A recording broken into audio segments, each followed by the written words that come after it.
Assalamualaikum warahmatullahi wabarakatuh. Kembali lagi di channel Wiwis Horror. Masih bersama saya Mas biasa. Kali ini saya akan melanjutkan cerita yang kemarin dengan judul Rela Diperkosa Dukun Agar Cepat Kaya. Cerita ini ditulis oleh Kak Tina Astuti. Jadi buat kalian yang ingin membaca ceritanya secara langsung, kalian bisa kunjungi link dan profil yang sudah saya sertakan di deskripsi. Tanpa berlama-lama, langsung saja kita ke ceritanya. Sudah ya wis, kamu sangat hebat, puji Mirna. Iya dong. Mau sekali lagi? Tawar Wisnu. Gak mau, sudah capek, jawab Mirna sembari memeluk tubuh kekar Wisnu. Mereka sama sekali tidak canggung, padahal ini baru pertemuan yang kedua kalinya. Terus, kamu mau pulang sekarang? Tanya Wisnu. Tidak, aku ingin nginap di sini. Apa diperbolehkan oleh Mbah Waro? Tanya Mirna. Wisnu tersenyum kecil sembari berkata, tentu saja diperbolehkan. Lagi-lagi Mirna tanpa sungkan memeluk tubuh Wisnu. Tanpa sepengetahuan Mirna dan Wisnu, ada seseorang yang mengintip dari balik dinding yang terbuat dari kayu tersebut. Malam itu, Mirna sangat menikmati kebersamaannya. Sebenarnya ada banyak pertanyaan yang kini berputar di kepalanya. Tapi ia merasa lidahnya menjadi keluh dan susah untuk menanyakan hal tersebut. Wisnu, kamu tinggal di sini juga dengan Mbah Waro? Tanya Mirna memberanikan. Iya, jawab Wisnu singkat. Kamu sebenarnya siapanya Mbah Waro? Keponakan atau anaknya? Tanya Mirna. Sebenarnya ia merasa ragu kalau Wisnu ini adalah anak dari Mbah Waro, karena sangat jauh berbeda dengan wajah Mbah Waro yang sangat menakutkan itu, dan sama sekali tidak ada mirip-miripnya. Sudahlah sayang, kamu tak perlu tahu. Yang penting, malam ini kita nikmati saja. Memangnya, kemana suami kamu? Tanya Wisnu mengalihkan pembicaraan. Suami kamu kan yang malam itu marah-marah datang ke sini menjemput kamu kan? Sambung Wisnu. Oh iya, maaf atas kegaduhan beberapa hari yang lalu itu. Memangnya kamu kemana waktu itu? Saat aku terbangun lagi, kamu sudah tidak ada. Padahal aku ingin berpamitan, terang Mirna. Aku ada ngeliatin kamu dari jauh. Kasihan ya kamu. Aku lihat kamu dimarahin dan dibentak-bentak oleh suamimu, jawab Wisnu. Apa perlakuan suami kamu memang begitu? Tanya Wisnu menatap wajah Mirna lekat. Iya, kalau marah memang suka begitu, membentak aku, jawab Mirna sambil berkelayut manja, lalu dibalas Wisnu dengan sebuah kecupan di kening. Kita keluar aja yuk, gak enak sama Mbak Waro, kita ngobrol-ngobrol bertiga, ajak Mirna. Jangan sayang, beliau pasti sedang istirahat, tolak Wisnu. Malam itu dihabiskan oleh mereka yang sedang dimabuk asmara. Saat jam 3 dini hari, Mirna terbangun dari tidurnya. Ia merasakan ada tangan yang melingkar di pinggangnya. Mirna tak menyadari semua itu, bahwa tangan putih yang kekar sudah berubah wujud dengan yang aslinya. Ia hanya diam saja, tidur dengan membelakangi Wisnu. Mirna sangat menikmati malam itu. Dihabiskannya malam itu berada di dalam pelukan Wisnu yang sebenarnya adalah Mbah Waro. Mirna beranjak kaget. Ia melihat jam tangannya sudah menunjukkan pukul 5 lewat. Mirna memperhatikan tempat tidur di sampingnya. Tidak ada Wisnu lagi. Ia mendengus kesal dan segera memakai pakaiannya. Lalu dengan suara parau ia memanggil nama Wisnu. Mirna kaget bukan main. Bukan Wisnu yang datang, tapi Mbah Waro yang tiba-tiba membuka pintu kamar. Mirna terlihat tidak enak dengan tatapan Mbah Waro. Wisnu sudah tidak ada, jawab Mbah Waro datar, lalu kembali membalikkan tubuhnya ke arah luar.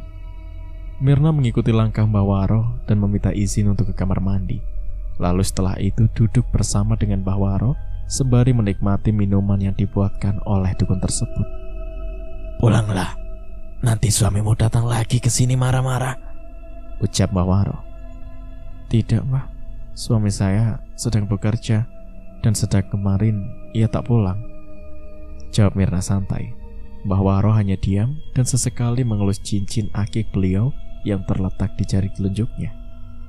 Habiskan minumannya, ditambah Waro. Iya mbah, jawab Mirna. Sebenarnya ia tidak menyukai minuman yang dibuatkan oleh Mbak Waro itu. Entah minuman apa, baru seteguk ia meminumnya dan ingin rasanya memuntahkannya. Tapi itu nantinya akan membuat Mbah Waro tersinggung. Mirna tidak pernah merasakan minum ini sebelumnya. Rasanya sangat tidak enak, yaitu sangat pahit. Warnanya pun sangat hitam. Ia tahu itu bukan teh ataupun kopi. Entah ini apa. Ia secepatnya meneguk minuman itu. Mirna tahu saat ini dua karyawannya itu pasti kini sedang menunggunya. Tapi Mirna tidak khawatir, karena sudah ia beritahu jikalau sampai pukul 6 pagi ia tak datang, maka warung tutup saja. Mirna masih tak mengaktifkan ponselnya. Ia tahu juga percuma ponselnya diaktifkan, karena di daerah sini sama sekali tidak ada sinyal. Biarlah nanti ia akan memberikan alasan apapun kepada suaminya. Di tempat yang berbeda, Iwan memperhatikan warung yang sengaja tutup. Ia tahu kini Mirna masih berada di kediaman Mbah Waro. Iwan menahan kesal di dada. Ia sangat begitu marah karena telah ditikung oleh dukun kepercayaannya. Iwan sengaja meliburkan diri untuk bekerja hari ini, karena ia akan pergi jauh untuk mendatangi dukun yang akan nantinya bertarung dengan Mbah Waro. Iwan masih terobsesi ingin memiliki Mirna seutuhnya. Mungkin mudah untuk memisahkan Mirna dengan Imron, tapi kini ia harus berusaha kembali untuk memisahkan dan menyadarkan Mirna yang sudah jauh terperdaya dengan Mbah Waro yang berwujud Wisnu. Mirna masih asik berbincang dengan Mbah Waro dan sesekali menanyakan tentang Wisnu siapa sebenarnya. Apa ada keputusan baru dalam masalah keluargamu? Tanya Mbah Waro. Belum ada mbah, padahal saya ingin sekali bercerai. Saya sudah sangat bosan, terang Mirna. Terserah kamu saja, karena masih ada banyak lelaki yang jauh lebih baik dari suamimu itu, jelas Mbah Waro. Mirna tersenyum kecil sambil membayangkan wajah Wisnu yang nantinya akan ia pilih menjadi pendamping hidupnya yang akan datang dan akan memberikan keturunan yang sangat rupawan. Mbah, di mana Wisnu? Tanya Mirna. Sudah pergi, jawab Mbah Waro. Kerja. Mbah Waro mengangguk pelan. Ia tahu kini Mirna sangat gamang dengan perasaannya dan sangat penasaran dengan Wisnu. Maka itu adalah modal untuk Mbah Waro secepatnya memisahkan Mirna dengan suaminya itu. Kerja di mana, Mbah? Kerja apa? Tanya Mirna beruntun. Ia sangat ingin banyak mengetahui tentang Wisnu. Nanti kamu juga akan tahu sendiri, jawab Mbah Waro beranjak dari hadapan Mirna. Mbah, saya mau minta tolong agar bisa secepatnya berpisah dengan suami saya, pinta Mirna mengikuti langkah Mbah Waro. Pasti, jawab Mbah Waro. Gimana caranya, Mbah? Kalau bisa secepatnya, ungkap Mirna duduk kembali. Ini, jawab Mbah Waro sembari memberikan sebuah serbuk di dalam botol berwarna bening. Lantas Mbah Waro menjelaskan bagaimana cara membuat ramuan itu. Iya mbah, pasti nantinya akan saya lakukan, jawab Mirna tersenyum sambil berterima kasih kembali kepada Mbah Waro. Lantas Mirna berpamitan pulang, tapi sekali lagi ia terlihat celingak-celinguk memperhatikan rumah Mbah Waro, kalau saja ada Wisnu yang ingin bertemu kembali sebelum ia pergi. Mbah, nanti kalau Wisnu sudah datang, saya titip salam ya, ucap Mirna. Ya. Mirna keluar dari rumah Mbah Waro dan ingin memasuki mobilnya yang terparkir di halaman. Mirna merasa ada yang aneh dengan tatapan mata Mbah Waro barusan. Ia merasa tidak asing dengan bola matanya itu. Mbah, tempat kerja Wisnu jauh ya dari sini? Tanya Mirna, ingin memastikan bahwa Wisnu memang bekerja. Iya, jawab Mbah Waro. Mau ke sana? Sambung Mbah Waro. Tidak mbah, cuma nanya. Ngomong-ngomong, bola mata sampean mbah sangat sama dengan Wisnu, tutur Mirna. Mbah Waro hanya diam, lalu kembali mempersilahkan Mirna untuk pulang. Mbah Waro tidak enak kalau perempuan ini terus bertanya-tanya tentang Wisnu, yang padahal ia sendiri. Satu lagi mbah, mau tanya, apa benar Wisnu itu anak Mbah Waro? Tanya Mirna menikam tatapan Mbah Waro. Apa yang kamu ingin tahu? Nanti datanglah ke sini saat malam hari. Saya akan ceritakan, tutur Mbah Waro sembari masuk ke dalam rumah, lantas menutupnya kembali. Mirna menyetujui apa yang diperintahkan oleh Mbak Waro. Ia pulang dengan rasa teramat bahagia. Sesampainya di rumah, ia langsung mandi dan beristirahat. Mirna menyesali karena ia lupa ingin meminta nomor telepon Wisnu. Tidak mungkin Wisnu tidak memiliki ponsel, yang di zaman sekarang ini apa-apa HP selalu diperlukan. Sore itu, ia menunggu suaminya pulang. Dari kejauhan, laki-laki yang bernama Imron tersebut sudah nampak kelihatan dari jauh mengendarai sepeda motornya. Laki-laki yang berhati lembut serta ramah itu tidak hentinya tersenyum melihat Mirna menyambutnya penuh kehangatan dan senyuman. Ada yang berbeda saat ini. Imron memperhatikan Mirna datang membawakan minuman berupa teh hangat. Imron sangat begitu senang dan tidak lepas tersenyum karena Mirna tidak pernah melakukan sebelumnya. Menyambut kedatangannya. "Halo Mas, aku kangen," ucap Mirna bergelayut manja di lengan Imron setelah menyerahkan secangkir teh hangat. Imron senang mendengar penuturan Mirna. Sudah lama ia tak pernah mendengar Mirna semanis ini. "Sama, Mas juga kangen," jawab Imron menyentuh pucuk kepala Mirna. "Apa ada maunya nih?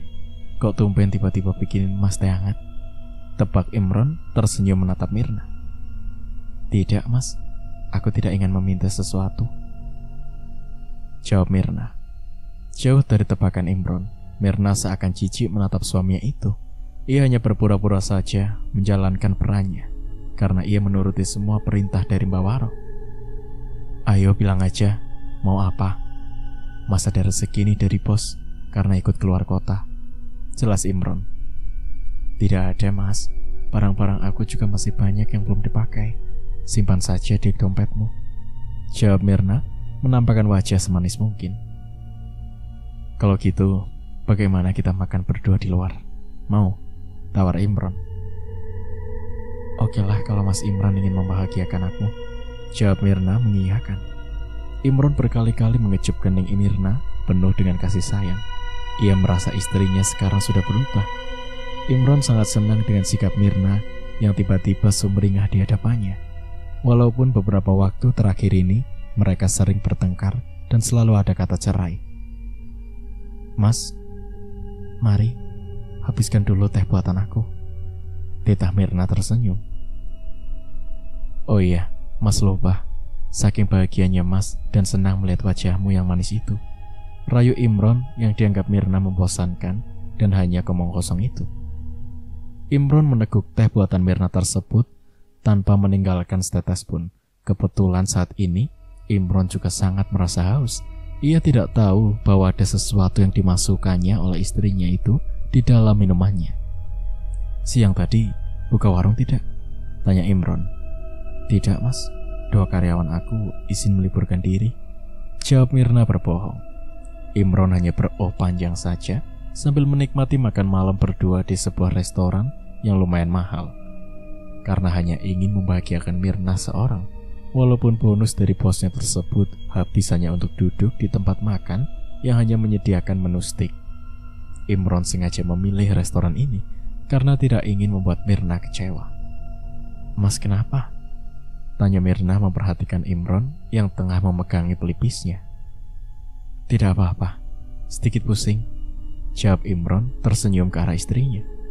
Mirna tahu saat ini suaminya sedang bereaksi akibat meminum teh buatannya yang sudah ia bubui dengan serbuk pemberian dari Mbah Waro.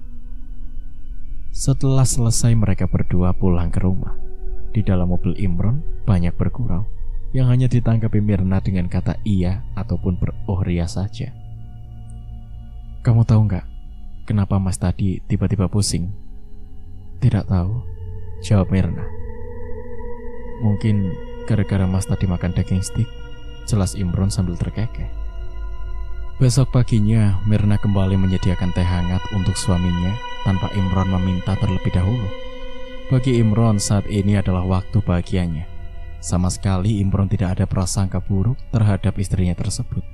Menurutnya, ini adalah kebahagiaan luar biasa. "Makasih sayang," ucap Imron sembari meneguk teh tersebut sampai tandas. "Iya Mas, mari kita makan dahulu," ucap Mirna mempersilahkan Imron dengan wajah dibuat-buat semanis mungkin. Ia mengambil makanan untuk suaminya.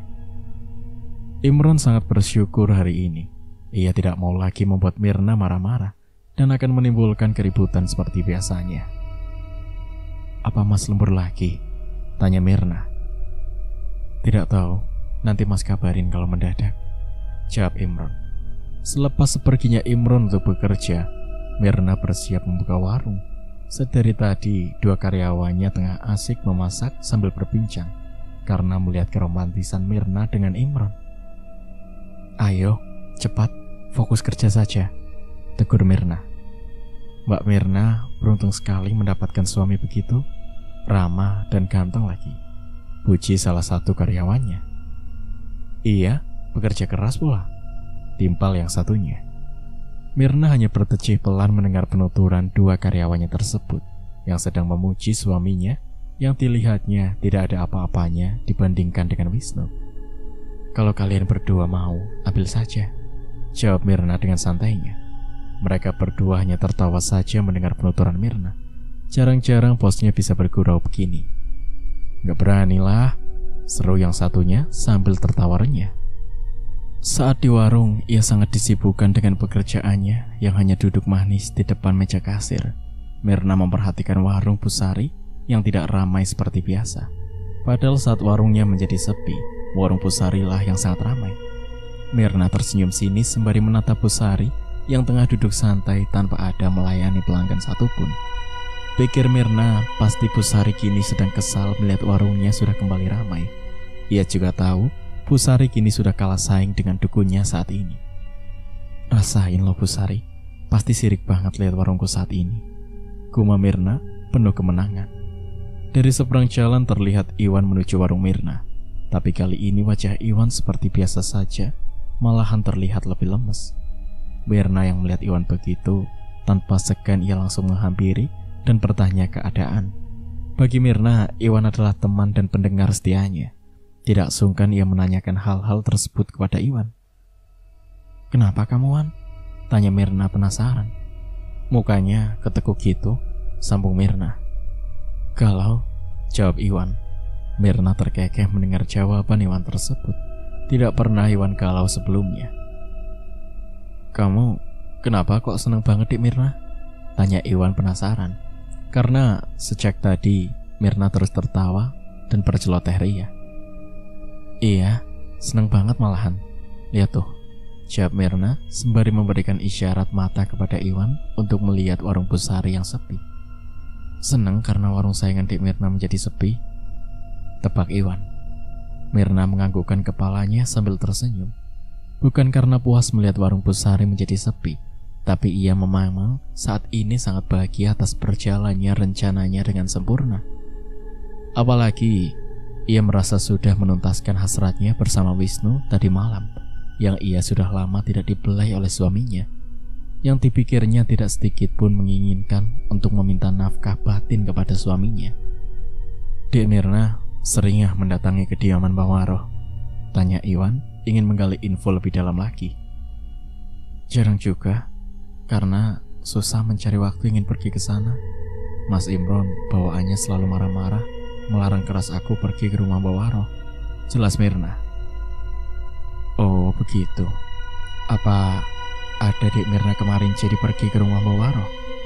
tanya Iwan menatap wajah Mirna lekat. "Iya jadi, memangnya kenapa nanya-nanya begitu?" tanya balik Mirna.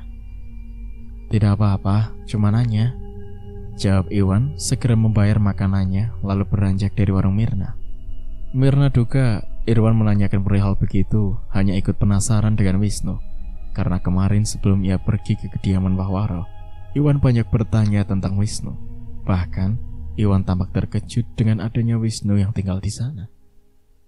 Hari semakin sore, warungnya sudah tutup dan hanya meninggalkan dua karyawannya yang sedang berberes. Sebelum Imron pulang dan menyiapkan teh khusus buat suaminya tersebut, Mirna pergi sebentar ke toko sembako. Ada beberapa bahan pokok yang sudah mulai habis. "Mbak Mirna, ini daftar bahan yang harus dibeli," ucap karyawannya sambil menyerahkan selembar kertas. Mirna menyambut kertas tersebut lalu pergi ke toko sembako. Saat sudah sampai, sedang asik berbincang dengan penjaga toko, tiba-tiba Busari datang sembari tersenyum ke arah Mirna. "Beli gula sekilo dan teh 1 kotak," ucap Busari berdiri bersebelahan dengan Mirna.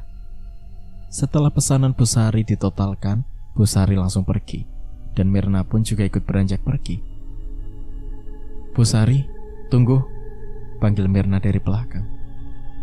"Ada apa, Mbak Mirna?" tanya Busari dengan senyum ramahnya. "Kenapa warung Busari menjadi sepi?" tanya Mirna tersenyum sinis menatap wajah Busari. Busari hanya tersenyum sambil berkata, "Mungkin belum rezeki." "Halah Busari, bilang aja dukun Busari kalah hebat," ucap Mirna menyunggingkan sudut bibirnya. "Maksudnya Mbak Mirna apa ya?" tanya Busari bingung. "Busari kan yang membuat warung saya menjadi sepi beberapa bulan terakhir ini. Dan ternyata Busari juga kan yang menanam tali pocong di depan warung saya. Dan tiba-tiba warung Busari yang menjadi ramai. Jujur saja Bu," jelas Mirna menampakkan muka kemarahan kepada wanita setengah bayi tersebut. "Bahkan waktu itu ibu pernah menanyakan kenapa warung saya menjadi sepi dengan gelagat yang mencurigakan," sambung Mirna dengan intonasi tinggi. "Saya tidak mengerti dan tidak tahu menahu tentang yang diucapkan Mbak Mirna," jawab Busari. "Halah bohong, rasain warung Busari menjadi sepi. Mungkin ini karma," ucap Mirna melongos pergi. Untung perdebatan Mirna dan Busari tidak ada yang mendengar, karena suasana sangat bising dan kendaraan yang melintas. Saat di jalan, Mirna sangat merasa puas sudah menumpahkan rasa sesaknya di dada. Walaupun Mbah Waro belum menyebutkan siapa pemilik dari tali pocong tersebut dan menanamnya. Sesampainya di rumah Mirna, secepatnya untuk mandi, lalu membuatkan teh untuk Imron. Sengaja Mirna lebih dulu menyiapkan teh untuk suaminya, agar Imron tidak tahu bahwa ada sesuatu yang ia berikan. 4 hari kemudian, Imron yang selalu meminum teh buatan Mirna sudah sangat kelihatan efeknya. Imron kerap kali melamun dan tidak menyaut saat diajak bicara. Kalaupun diminta pertolongan mengambil barang, ia selalu lupa. Bahkan mondar-mandir di dapur saat Mirna menyuruhnya mengambilkan pisau. Mirna tampak kesal terhadap Imron yang sering pelupa. Bahkan diajak bicara pun hanya diam tidak menanggapinya, dan harus diulangi beberapa kali kalau mengajak Imron berbicara. "Ya ampun Mas, kamu ini kenapa sih?" tanya Mirna kesal. Maaf Mirna, mungkin Mas kecapean," jawab Imron merasa bersalah. Mirna menduga bahwa ini adalah efek dari ramuan yang diberikan oleh Mbah Waro. Mirna kira ramuan itu bisa membuat Imron cepat mati, tapi kenyataannya malah membuat Imron hanya tidak fokus dan linglung. Setiap harinya selalu menyusahkan Mirna. Bisa dikatakan Imron tidak ada manfaatnya lagi. Di kantor pun Imron banyak melamun dan sudah mendapatkan teguran dari bosnya. Pakaian Imron pun sangat acak-acakan saat ini, tidak serapi dan sebersih dahulu. Beberapa orang menilai bahwa Imron kini sedang banyak pikiran, karena orang tahu sang istri selalu berpenampilan mewah bak sosialita. Orang duga Imron depresi akibat Mirna selalu meminta barang-barang mewah yang Imron tidak bisa memberikan di luar kemampuannya. Siang itu, Mirna sedang asyik melayani pelanggan yang sedang membayar makan. Beberapa di antara mereka yang mengenal suaminya banyak bertanya tentang Imron tersebut. "Mirna, memang kenapa suamimu itu? Akhir-akhir ini ia hanya banyak diam. Apa Imron sakit?" sambungnya. "Tidak tahu juga, mungkin sedang pusing saja," jawab Mirna santai. "Jangan dibiarkan begitu saja Mir, lebih baik bawa berobat ke psikolog atau psikiater. Mungkin Imron ada tekanan," usul pelanggannya. "Sudah aku sarankan untuk berobat, tapi Mas Imronnya menolak," jawab Mirna berbohong. Sebenarnya ia tidak pernah ingin membawa suaminya tersebut berobat. Sama sekali tidak ada niat. Mirna sengaja ia ingin membuat suaminya itu mati secara perlahan. Banyak orang menyarankan Mirna agar Imron secepatnya dibawa berobat, tapi Mirna hanya mengiyakan saja. Imron masih bekerja di kantor. Bosnya masih berbaik hati kepada Imron, pegawainya yang selama ini rajin dan tekun tersebut. Dek Mirna, makanya seperti biasa ya, ucap Iwan berdiri di hadapan Mirna yang kini memakai baju berwarna kuning. Siap, Wan, jawab Mirna dengan semangat. Mirna mengantarkan makanan ke meja Iwan yang tengah duduk menunggu pesanannya. Ini, Wan, silakan dimakan, ucap Mirna. Mereka berdua banyak mengobrol. Sesekali Iwan menyinggung tentang Wisnu, laki-laki dambaan Mirna. Bukan hanya ingin tahu, tapi Iwan sengaja agar Mirna bisa bercerita banyak tentang laki-laki berwujud palsu itu. Suami Dek Mirna kenapa? Sakit ya? Iya, Wan, jawab Mirna singkat. Malas sekali pikirnya membahas tentang suaminya itu. Sakit apa? Tanya Iwan. Entahlah, Wan, aku nggak tahu juga, jelas Mirna. Apa ada yang mengguna-guna? Soalnya dilihat dari sakitnya, Imron bukan sembarang sakit, ucap Iwan sengaja ingin tahu apa yang sebenarnya terjadi pada Imron. Iwan menduga memang sedang ada seseorang yang mengguna-guna. Mirna tampak kaget dengan penuturan Iwan. Tebakan Iwan sangat benar. Mirna diam berpikir sejenak untuk memberi jawaban yang pas agar Iwan tak curiga kalau suaminya diguna-guna oleh dirinya sendiri. Apa benar begitu ya, Wan? Tanya balik Mirna seakan pura-pura tidak tahu. Iya, Dek. Dari gelagatnya saja bisa dilihat bahwa ada seseorang yang sengaja mempermainkan Imron, jelas Iwan sembari melahap makanannya. Coba aja Dek Mirna bawa suaminya ke tempat Mbah Waro untuk ditanyakan, usul Iwan. Mirna tampak gusar. Tidak mungkin ia bawa Imron ke sana, karena diguna-guna Imron adalah ulahnya sendiri dan Mbah Waro. Tidak usah, Lawan. Mas Imron paling tidak suka dengan Mbah Waro. Nanti ku bawa ke dokter aja dulu, jelas Mirna menolak usulan teman curhatnya tersebut. Kalau Imron tidak mau dibawa ke sana, coba bawa ke orang pintar lain. Apa nggak ada nih kenalan orang pintar yang lain tidak kalah hebat dengan Mbah Waro? Ucap Iwan sengaja ingin menyinggung. Oh, begitu. Nanti saja, Wan. Ntar aku coba cek dulu Mas Imronnya, jawab Mirna. Iwan mengangguk-anggukkan kepalanya. Sebetulnya Iwan sangat curiga dengan Mirna. Kalau ternyata Mirna lah yang meminta kepada Mbah Waro agar Imron diguna-guna. Ia memang tahu kalau Mirna ingin bercerai dengan Imron, tapi ia tidak punya alasan.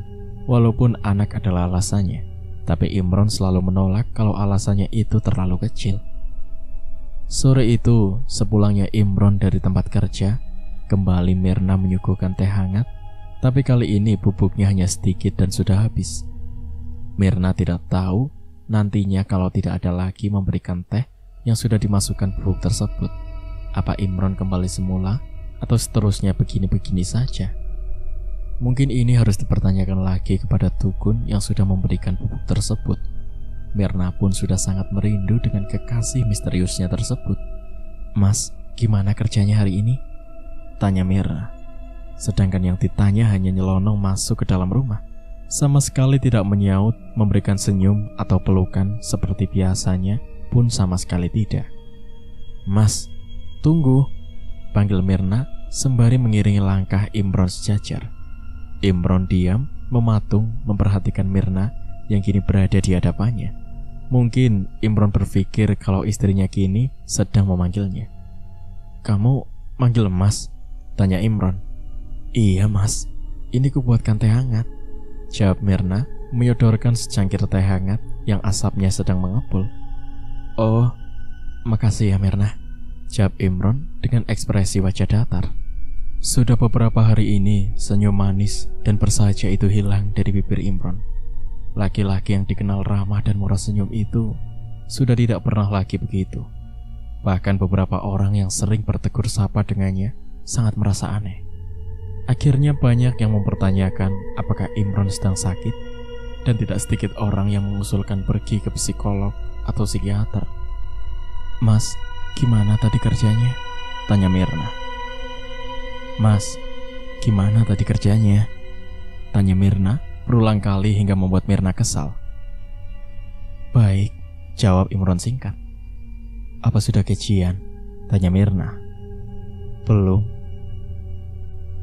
Mas, nanti bayar cicilan rumah sama mobil ya, ucap Mirna mengingatkan Imron. Iya, 2 hari lagi loh mas, jangan sampai lupa, sambung Mirna. Iya. Mirna sedikit takut atas ulahnya sendiri. Bukan takut kalau suaminya akan gila atau bahkan meninggal dunia, tapi ia takut kalau suaminya tidak fokus bekerja. Bisa-bisa Imron akan diberhentikan oleh bosnya, lalu ia akan kebingungan sendiri mencari uang, sedangkan kreditan masih sangat banyak. Meskipun warungnya selalu ramai, tapi bisa dipastikan tidak akan mencukupinya. Uang simpanan Imron pun sudah ia ambil untuk dibelanjakan, dan kini hanya tersisa sedikit. Mirna pun tampak sangat terbebani. Ia bingung kalau nantinya ia tidak bisa membayar, maka mobil dan rumah bisa ditarik. Dipikirkan Mirna, saat ini ia ingin secepatnya mengakhiri rumah tangga dengan Imron. Mungkin itu akan nantinya bisa membuatnya lebih kaya, bebas dari cicilan. Mas, aku sore ini mau izin pergi ya, ucap Mirna saat Imron duduk di tepi ranjang sembari menatap keluar jendela. Iya, jawab Imron singkat, tidak menanggapinya seperti saat ia sehat yang kebiasaannya selalu banyak tanya. Itu, kalau kamu mau makan, ada tuh sisa makanan saat di warung tadi, kuletakkan di dapur. Kamu bisa ambil sendiri kan? Ucap Mirna sambil bersiap-siap pergi. Imron hanya diam, lalu kembali Mirna mengulangi ucapannya lagi sampai Imron benar-benar meresponnya. Mas, kamu dengar kan? Ngerti tidak maksud aku? Tanya Mirna memastikan. Iya mas dengar, jawab Imron. Mirna mendengus kesal. Ia merasa sangat capek dengan tingkah Imron. Saat Imron linglung begini pun suaminya itu masih saja tidak mau menceraikannya. Padahal Imron sudah lumayan parah. Cepat sana mas makan ke dapur, titah Mirna. Kita makan berdua saja Mir, ajak Imron. Tidak mas, aku mau pergi sekarang, jawab Mirna. Kok kamu mau pergi? Ucap Imron heran. Iya kan tadi aku sudah minta izin sama kamu sebelumnya. Baru saja tadi, jelas Mirna. Oh ya? Mirna menghembuskan nafas kasar. Lagi-lagi suaminya itu lupa sendiri akan ucapannya barusan. Kalau Mas Imron tidak nyambung begini lama-lama aku capek mas, pusing. Lebih baik kita pisah saja, ucap Mirna lantang. Imron yang mendengar kata pisah sangat terkejut. Bahkan ia memohon-mohon kepada Mirna agar jangan sampai berpisah. Walaupun Imron sudah pelupa dan linglung, tapi ia masih ingat akan rumah tangganya dengan Mirna dan ingin terus mempertahankannya. Jangan, mas tidak mau berpisah dengan kamu. Mas sangat sayang, ucap Imron sembari memegang tangan Mirna. Makanya, kalau aku ngomong itu didengar, ucap Mirna yang dibalas Imron dengan anggukan kepala. Ya sudah, aku mau pergi sekarang, sambung Mirna setelah siap berpoles secantik mungkin. Mirna yang sudah cantik dan rapi serta seksi secepatnya melajukan mobilnya pergi ke tempat yang saat ini ia puja-puja. Siapa lagi kalau tidak tempat kediaman Mbah Waro yang nantinya ia akan bertemu Wisnu juga. Jalanan yang lenggang, kini Mirna melesat laju. 1,5 jam yang ia tempuh dan tiba di kediaman Mbah Waro, menunjukkan waktu sudah maghrib. Walaupun tidak terdengar suara azan, tapi sudah bisa dipastikannya karena langit sudah gelap ditutupi awan hitam. Tidak seperti sebelumnya, saat Mirna belum pernah ke sini, ia sangat lama di perjalanan dan sedikit tersesat saat menuju ke rumah Mbah Waro, sang dukun kepercayaannya. Mirna turun dari mobil dan segera menuju rumah Mbah Waro. Sedikit diselimuti rasa takut, karena di sekitar rumah Mbah Waro yang gelap gulita dan dikelilingi semak-semak belukar mampu membuatnya bergidik ngeri. Dengan cepat ia mengetuk pintu dan memanggil Mbah Waro sambil menyebutkan namanya agar Mbah Waro tahu siapa tamu yang kini mendatangi kediamannya. Masuk, ditambah Waro. Maaf Mbah, saya datang lagi ke sini, ucap Mirna. Iya, mau apa? Tanya Mbah Waro belak-belakan. Mirna menjelaskan bahwa ia kembali datang ingin kembali meminta ramuan bubuk untuk suaminya. Mirna juga bercerita tentang efek yang kini sudah ditimbulkan oleh ramuan itu. Tapi masalahnya Mbah, suami saya masih ingat dan tidak mau menceraikan saya. Padahal sudah beberapa kali saya meminta, jelas Mirna. Itu saja, Tanya Palik Bawaro. Kembali Mirna menceritakan kegundahan hatinya saat ini. Kalau ia dan suaminya bercerai, apa bisa dipastikan Mirna juga dengan cepat memiliki harta goib itu. Karena Mirna sangat khawatir kalau ia nantinya tidak akan bisa membayar cicilan rumah serta mobil. Apa bisa secepatnya, Mbah? Tentu saja. Nanti saya bantu, jawab Bawaro sembari tersenyum.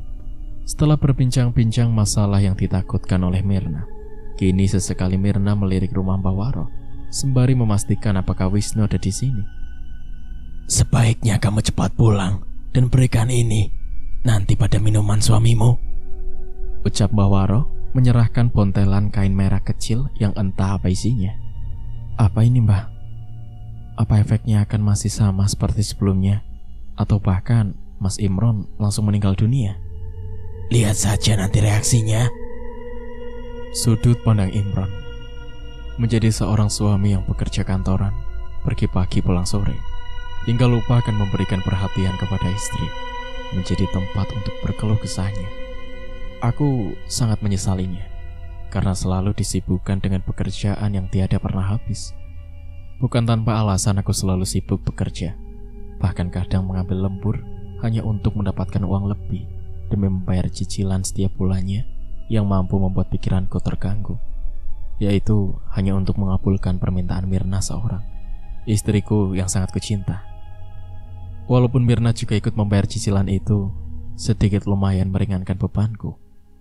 Kami yang sudah lama menikah tapi belum mendapatkan buah hati, hingga aku terus menguatkan Mirna agar ia tak pergi dari sampingku. Mungkin hanya masalah waktu saja, sebab kami berdua sudah periksa ke dokter kandungan, dan kami berdua tidak mempunyai masalah apapun. Maka dari itu, aku selalu berharap dan lebih bersabar untuk menunggu kehadirannya. Kerap kali aku lembur, dan Mirna merasa kurang kasih sayang serta perhatian, karena sehabis pulang bekerja, aku selalu kelelahan, dan tujuan utamanya hanya ingin merebahkan bobot ini di tempat tidur. Sempat beberapa bulan warung yang dikelola Mirna menjadi sepi. Entah kenapa, kalau masalah rasa masakannya enak seperti biasanya. Hingga saat itu, Mirna sangat resah. Sedangkan kebutuhan hidup terus melonjak naik, karena istriku itu hobi berbelanja. Apa yang dia mau, pasti dibelinya. Aku seorang suami hanya mengiyakan saja dan memberikan kepuasan secara materi, karena itu adalah hiburan satu-satunya Mirna untuk menghilangkan rasa sepi sendirian di rumah. Sejak warung Mirna menjadi sepi, maka awal mula aku merasa kini Mirna sudah mulai berubah. Tapi aku menyemangatinya dengan kata-kata sabar. Aku tahu Mirna sangat dekat dengan seorang kuli bangunan yang bekerja tidak jauh dari rumah kami ini, dan itu adalah pelanggan setia Mirna. Iwan adalah namanya. Sejak dari awal, aku merasa laki-laki itu menatap Mirna sangat berbeda. Hingga kulihat, sampai sekarang mereka sangat akrab. Aku yang sibuk kerja, dan kalau malam hari, aku cepat tidur. Bahkan saat Mirna berbicara tentang masalah apapun, tidak jarang aku ketiduran, karena kelelahan bekerja setiap harinya. Aku tahu, mereka berdua sering ngobrol saat di warung, dan mereka pun masing-masing sangat terbuka. Mirna yang ku tahu hobi ngobrol, mungkin ia sering menceritakan tentang rumah tangga kami yang kini mulai renggang. Keseringan curhat dengan Iwan tersebut dan berkeluh kesah tentang warung yang kini menjadi sangat sepi, maka Iwan memperkenalkan dengan seorang dukun. Sejak hari itu, Mirna terus meminta izin agar warung kami diperiksa kepada dukun tersebut yang kata Iwan beliau adalah seseorang yang sangat hebat. Dari awal aku tidak setuju untuk mendatangi tempat dukun itu, tapi Mirna terus memaksa hingga aku mengiyakannya, dan akhirnya kami pergi berdua. Betapa dibuat terkejutnya kami saat tahu ada tali pocong yang tertanam di dalam warung kami. Dan sewaktu pulang dari tempat dukun itu, secepatnya kami menggali tanah itu, dan ternyata benar, memang adanya. Kurasa itu sangat aneh, karena tanahnya pun seperti baru saja digali. Sesuai kesepakatan, barang tersebut kami bawa ke tempat Bawaro untuk dijadikan apa oleh beliau, kami berdua tak tahu menahu. Tapi yang ku dengar akan dibakar oleh beliau. Sejak saat itu, kembali beliau menjelaskan bahwa ada harta gaib yang terkubur di bawah sana, yang katanya sangat banyak. Mirna yang sejak saat itu sangat percaya, lalu ia menggebu-gebu ingin mendapatkannya. Dan dengan serius, Bawaro menyebutkan sebuah syarat yang tidak masuk di akal, yaitu kami berdua harus bercerai terlebih dahulu agar bisa mengambilnya. Aneh menurutku, dan aku pun tak menyetujui dengan syarat yang diajukan oleh beliau. Kami berdua yang tidak pernah sebelumnya ada niatan untuk bercerai. Sejak saat itu aku merasa Mirna sering marah-marah, dan pada saat kami bertengkar, ia selalu meminta cerai. Aku tahu istriku itu sudah terperdaya dan sangat percaya akan dukun itu. Tapi Mirna itu sangat susah untuk dikasih tahu dan selalu membantah. Pernah suatu ketika aku pulang kerja, yang awalnya bos memintaku untuk lembur, tapi bos batalkan. Sedangkan aku sudah izin kepada Mirna kalau pulang sangat telat. Tapi di luar dugaan, aku pulang di jam yang sama seperti biasanya. Saat hampir sampai di pertigaan menuju rumah, aku melihat sebuah mobil dengan nomor plat yang sangat kuhafal melaju dengan kecepatan tinggi memasuki jalan menuju pedesaan. Aku tahu saat itu Mirna ingin pergi kemana, tapi tidak ada salahnya aku mengikutinya hingga tiba di mana ia akan bersinggah. Benar, ternyata ia pergi ke kediaman Bawaro. Sempat juga aku mendengarkan pembicaraan mereka, yang mana Mirna mengeluhkan tentang diriku yang tak bisa memberikan seorang anak, hingga mengeluhkan tentang diriku yang tidak ingin menceraikannya, walaupun ia sudah berulang kali meyakinkanku masalah harta gaib itu, yang nantinya kalau bercerai, hartanya akan dibagi 2 rata. Aku yang kekeh tidak pernah percaya dan tidak ingin bercerai dengan Mirna, sangat marah atas perlakuan Mirna yang setiap harinya selalu membahas keuntungan yang akan didapat nantinya. Sejak saat itu, aku tahu Mirna selalu pergi diam-diam ke tempat Bawaro. Entah apa saja yang mereka bicarakan aku tak tahu. Tapi aku tak ada hentinya selalu mengingatkan Mirna agar tidak percaya lagi dengan dukun itu. Tapi saat diajak bicara Mirna, selalu membela Bawaro, bahkan memuji kehebatan dukun itu. Saat di warung, Mirna sudah bisa dipastikan selalu curhat kepada Iwan tentang harta gaib atau bahkan lainnya. Hingga aku tahu Iwan sangat senang dengan apa yang diceritakan oleh Mirna. Sedangkan perlakuan Irwan denganku saat kami bertemu atau hanya berpapasan saja, Iwan nampak selalu tersenyum kepadaku, yang hanya ku tanggapi demikian juga. Setelah tali pocong itu kami berikan kepada Mbah Waro, tapi tetap saja Mirna masih mengeluhkan tentang kondisi warung kami yang masih saja sepi, dan pada akhirnya ia kembali meminta penglaris kepada Mbah Waro. Setelah adanya minyak itu, tidak ada bedanya dengan warung yang masih sepi. Tapi kulihat Mirna tidak ada hentinya terus berusaha, hingga saat ini warung kembali ramai. Tapi aku percaya, bukan karena sebab adanya minyak penglaris itu, tapi karena memang sudah rezekinya. Pernah suatu ketika aku melihat minyak penglaris itu tergeletak di dalam meja kasir. Maka aku berinisiatif untuk membuangnya, dan kubuang ke tempat pembuangan sampah di pinggir jalan tanpa sepengetahuan Mirna. Dengan sigap, Mirna menanyakan langsung kepadaku.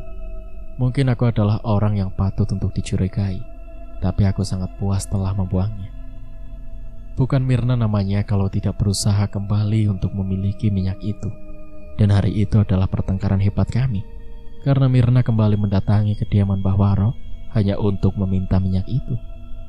Sungguh di luar dugaan dan anehnya saat aku menyusul Mirna ke tempat Mbah Waro. Karena sejak pertengkaran itu, Mirna tak kunjung pulang hingga aku mencarinya langsung ke tempat Mbah Waro.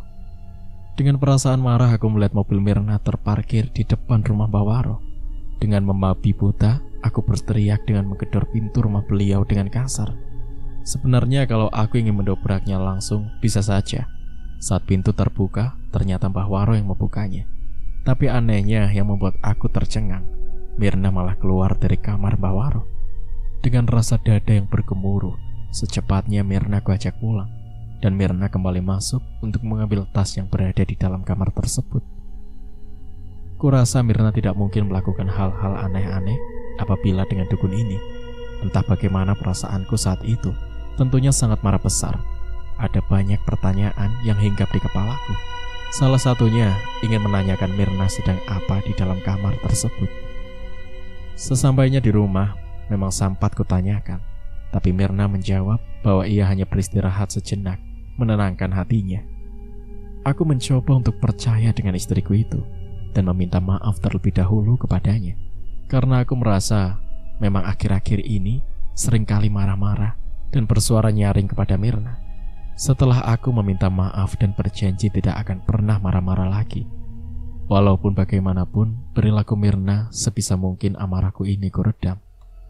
Setelah aku terus bersabar dan terus membujuk Mirna agar jangan lagi datang ke rumah Mbak Waro dan jangan pernah percaya lagi dengan beliau itu, akhirnya Mirna mulai berubah sedikit demi sedikit. Bahkan makanan dan minuman yang sebelumnya sudah lama tidak pernah ia suguhkan lagi di hadapanku, kini waktu-waktu itu sudah terkembali. Dalam beberapa hari terakhir ini, saat aku pulang bekerja, Mirna selalu menyambutku dengan manis, serta membawakan aku secangkir teh hangat sebagai penghilang dahaga dan capek. Pagi-pagi pun Mirna juga selalu menyeduhnya minuman untukku, yang kadang kopi atau teh hangat, ditambah penampilan Mirna yang sangat cantik serta manis hingga membuat aku bersemangat pergi bekerja.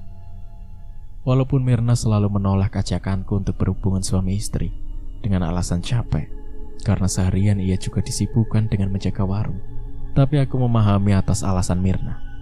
Mungkin karena sudah lama tidak menuntaskan hasrat itu, akhir-akhir ini aku sering pusing dan tidak fokus.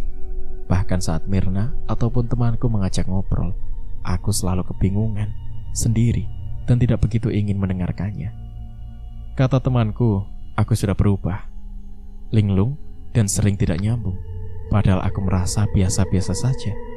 Hanya mereka yang aneh menurutku. Bukan satu atau dua orang yang menyebutku sudah gila karena perilaku yang nampak berubah jauh. Maka di antara mereka sering menyuruhku untuk berobat. Tapi aku selalu menolak karena sayang uangnya. Mirna pun juga sepertinya enggan untuk mengajakku berobat. Itulah alasannya membuat aku malas. Kembali ke Mirna. Apa ini, Mbah? Apa efeknya akan masih sama seperti sebelumnya? Atau bahkan Mas Imron langsung meninggal dunia? Lihat saja nanti reaksinya. Mirna menganggukkan kepalanya, tanda ia mengerti akan maksud dari Mbak Waro. Mirna masih terdiam di tempat duduknya, sesekali celingak-celinguk mencari keberadaan Wisnu. Ada rasa sungkan untuk menanyakan Wisnu kepada Mbak Waro yang terlihat enggan untuk berbicara lagi. Ada yang ingin ditanyakan lagi? Tanya Mbak Waro. Enggak ada, Mbah. Ya sudah, saya langsung pamit pulang saja, jawab Mirna, merasakan hatinya gelisah karena yang diimpikannya ingin bertemu Wisnu, tapi Mbah Waro seolah tidak mengerti melihat gelagatnya. Mirna pulang dengan perasaan yang mengganjal, menyesal karena tadi kenapa ia tak menanyakan langsung kepada Mbah Waro keberadaan keponakannya yang tampan itu. Mirna berpendapat bahwa Wisnu adalah keponakan dari Mbah Waro, karena kalau dikatakan anak, Mirna tak percaya karena tidak mirip sama sekali, kecuali Wisnu adalah anak angkat. Sesampainya di rumah, ia melihat sang suami mondar-mandir di depan pintu seperti ada yang dipikirkan. Mirna tahu bahwa Imron saat ini sedang linglung kebingungan. "Mas, kamu nungguin aku pulang?" sapa Mirna sembari melangkah menghampiri Imron. Iya, aku dari tadi nungguin kamu," jawab Imron bingung dan tidak merasa apa yang ia lakukan sejak tadi. "Oh, aku mau langsung istirahat saja," ucap Mirna masuk ke dalam rumah yang diikuti oleh Imron di belakang. Besok paginya Mirna bereaksi kembali, memberikan minuman yang telah dicampurkan dengan ramuan yang tadi malam diberikan oleh Mbak Waro. Setelah diminum oleh Imron, tapi tidak sama sekali menimbulkan apapun, Imron masih sama seperti sebelumnya, berlaku aneh seperti linglung. Kalau diajak bicara masih nyambung saja. Hari terus berlalu hingga 1 minggu, bahkan 1 bulan kemudian, selalu rutin minum minuman itu. Kini Imron sudah istirahat dari pekerjaannya karena selalu tidak fokus. Bahkan beberapa rekan kerja Imron menceritakan suatu kejadian saat di kantor kepada Mirna tentang apa saja yang dilakukan Imron. "Maaf Mbak Mirna, sebaiknya secepatnya dibawa saja Imron berobat. Waktu itu Imron cuma tiduran saja seharian di kantor. Diajak ngobrol juga tidak nyambung. Makanya Mas Imron diberhentikan oleh bos. Jelas rekan Imron yang sewaktu berkunjung ke rumah Mirna ingin melihat kabar Imron. Oh begitu ya. Saya juga bingung kenapa Mas Imron begitu. Bahkan akhir-akhir ini ia tidak pernah lagi ngasih saya nafkah. Bayar segala cicilan hanya mengandalkan usaha jualan saya. Jelas Mirna berbohong.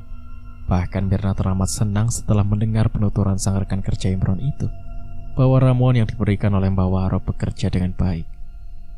Kalau Imron sudah tidak sanggup lagi memberikan nafkah lahir maupun batin, maka itu adalah jalan menuju sebuah perceraian yang telah diimpikannya. Setelah berbincang lama dengan teman kantor Imron, Mirna mempersilahkan temannya itu masuk melihat keadaan Imron yang kini tengah rebahan dengan tatapan kosong menatap dinding. Banyak perubahan dari Imron yang sangat nampak. Salah satunya badan yang kurus, wajah yang menjadi sangat tirus, dan kelihatan lebih tua. Sesekali Imron mengedipkan matanya yang terlihat memerah itu. Melihat teman kerjanya yang sedang sakit, entah sakit apa, bahkan tidak mengenali sedikit pun tentang temannya yang datang menjenguk. Mas, ini ada teman kamu datang, ucap Mirna sembari duduk di tepi ranjang dan berusaha membantu Imron untuk duduk. Mirna melakukan ini sangat telaten. Kalau ada orang lain yang datang untuk melihat kabar Imron, ia sangat berusaha sebaik mungkin menjadi istri. Gimana kabarnya Mas Imron? Tanya rekan kerjanya. Imron hanya menatap sekilas lalu menganggukkan kepalanya sembari berkata, Baik. Aku kesini hanya ingin menjenguk sebentar dan mau memberikan titipan dari bos. Katanya kalau sudah sembuh boleh kerja lagi, tutur sang rekan kerja. Wah, terima kasih ya. Bilangin sama bosnya juga, cerocos Mirna. Iya, terima kasih banyak, saut Imron. Sepulangnya rekan kerja Imron, Mirna membuka amplop yang cukup tebal tersebut sambil tersenyum lebar. Ia berinisiatif akan membelikan HP untuk Wisnu. Ia yakin sepertinya Wisnu tidak memiliki HP. Disimpan uangnya. Sekarang Mas tidak bekerja dulu sementara, ucap Imron sembari memijat kepalanya. Mirna hanya menganggukkan kepalanya, lalu meninggalkan Imron yang sedang duduk di kamar seorang diri. Saat Imron sakit-sakitan, Mirna sangat leluasa pergi keluar rumah, menghabiskan waktu untuk jalan-jalan dan bertemu teman-temannya. Mirna akan menjadwalkan pergi ke tempat Mbah Waro seminggu sekali untuk bertemu dengan Wisnu. Setelah hubungannya nanti berakhir dengan Imron, maka Mirna akan mengajak Wisnu tinggal bersama dengannya di kota. Dan minggu sore ini adalah jadwalnya pergi ke tempat Mbah Waro. Ada kebahagiaan tersendiri bagi Mirna, walaupun perjalanan yang ia tempuh memakan waktu yang lumayan jauh. Di tempat yang berbeda, Iwan tampak kesal. Laki-laki Mirna kembali menemui Wisnu, yang mana itu adalah Mbah Waro yang menyamar menjadi Wisnu. Iwan yang berambisi ingin memiliki Mirna malah ditikung oleh sang dukun cabul itu. Sore hari itu juga Iwan tak tinggal diam. Ia juga pergi ke tempat dukun yang mungkin jauh lebih sakti daripada Mbah Waro. Iwan yang marah besar sudah menceritakan masalahnya kepada dukun barunya itu, yang akrab dipanggil Ki Darmo. Ki Darmo yang mendengar penuturan Iwan itu hanya tersenyum saja sambil berkata, Baik, akan saya coba agar Mirna tak punya hati lagi kepada Wisnu, yang mana adalah dukun cabul itu. Saya rasa Ki Darmo jangan sampai ikut tergoda dengan Mirna, perempuan yang saya suka itu, ucap Iwan mewanti-wanti Ki Darmo. Rempah-rempah yang dipinta oleh Ki Darmo sudah Iwan siapkan jauh-jauh hari, termasuk rambut milik Mirna. Entah bagaimana Ki Darmo merebut Mirna dari Mbah Waro, yang juga tak kalah sakti. Yang pasti, mereka berdua nantinya akan berperang ilmu. Iwan yang memperhatikan Ki Darmo membaca mantra-mantra dan membakar kemenyan, serta menyalakan dupa, terus berkomat kamit dan sesekali menyiramkan air ke dalam sebuah wadah, yang mana keluar asap yang mengepul. Iwan menelan salivanya, berharap Mirna sadar dan melihat siapa Wisnu yang sebenarnya. Jam sudah menunjukkan pukul 8 malam. Iwan tahu saat ini Mirna sedang berada di kediaman Mbah Waro, yang mana dua kemungkinan ia berbincang dengan Mbah Waro atau ia sedang melakukan pergulatan dengan Wisnu. Iwan tersenyum sinis. Ia tak bisa menahan senyumnya kalau Wisnu yang saat ini bersama Mirna tiba-tiba berubah menjadi Mbak Waro yang menyeramkan. Tidak bisa dibayangkan bagi Iwan, entah dibutakan dengan cinta atau dia terlampau sakit hati kepada Mirna yang sering berbicara kasar kepada Iwan, yang mengatakan tukang kuli bangunan macam Iwan tak selevel dengannya. Di kediaman Mbak Waro, saat ini Mirna tidak sabar menunggu kedatangan Wisnu untuk menghampirinya, yang kini sudah merasakan belum-beludaknya rasa rindu. Wisnu datang dengan wajah yang sedikit memerah itu sangat membuat Mirna merasa cemas. Entah kenapa tiba-tiba wajah Wisnu memerah seperti habis ditampar. "Ada apa dengan wajahmu?" tanya Mirna. "Tadi wajahku kepanasan saja," jawab Wisnu. Wisnu bukan hanya kepanasan di bagian wajah, tapi di sekujur tubuhnya ia merasakan hal yang sama. Wisnu tahu betul ini menandakan bahwa ada seseorang di balik semua ini yang sengaja membuatnya. Saat ini tidak tepat karena ada Mirna di sampingnya. Dengan wangi dari tadi sudah tercium sehingga membangkitkan hasrat kelaki-lakian siapapun. "Kamu sedang sakit?" tanya Mirna. Wisnu mengangguk kecil. Ia tak dapat bersuara lagi. Rasa panas yang ia rasa sudah menjalar kemana-mana.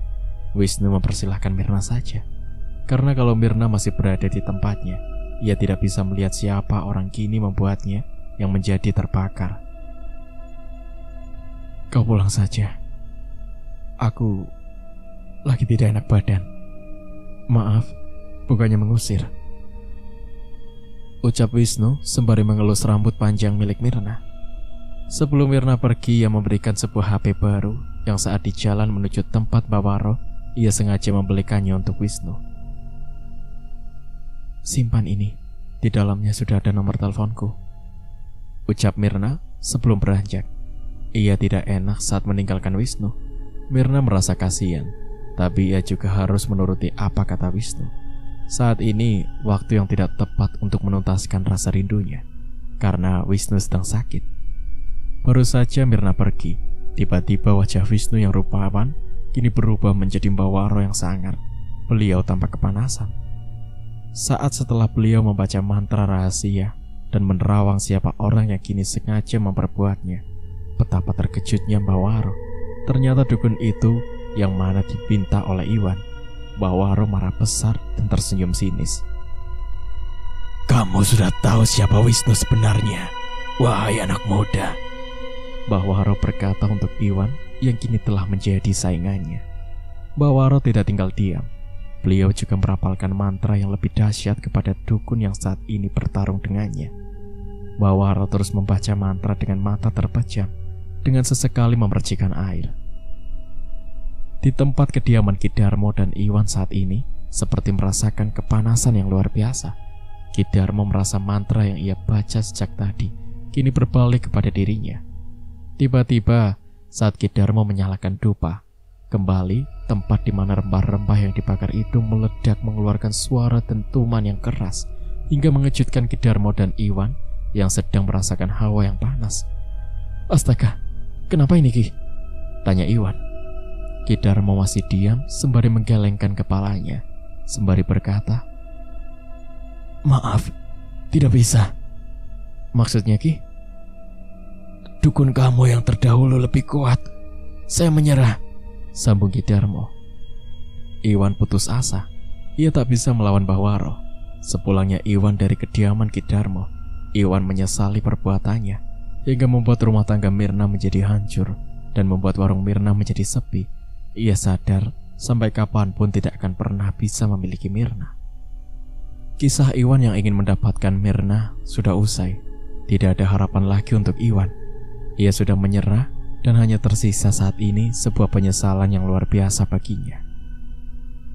Mbah Waro tampak sangat murka kepada Iwan, tapi Mbah Waro sangat puas karena ia yang menang saat ini dapat mengambil hati Mirna dengan pura-pura menjadi Wisnu. Mbah Waro akan selalu melancarkan aksinya dengan menyamar menjadi lelaki tampan, tanpa Mirna ketahui sampai kapanpun. Mbah Waro tahu kalau Mirna sudah dimabukkan cinta kepada Wisnu. Beliau tahu betul karena beberapa kali Mirna sudah menyerahkan tubuhnya untuk Wisnu dengan sukarela. Dan itu membuat Mbak Waro menjadi tergila-gila dengan aroma tubuh Mirna yang membuat candu. Cerita pun bersambung. Nantikan kelanjutan ceritanya di part berikutnya. Terima kasih. Wassalamualaikum warahmatullahi wabarakatuh.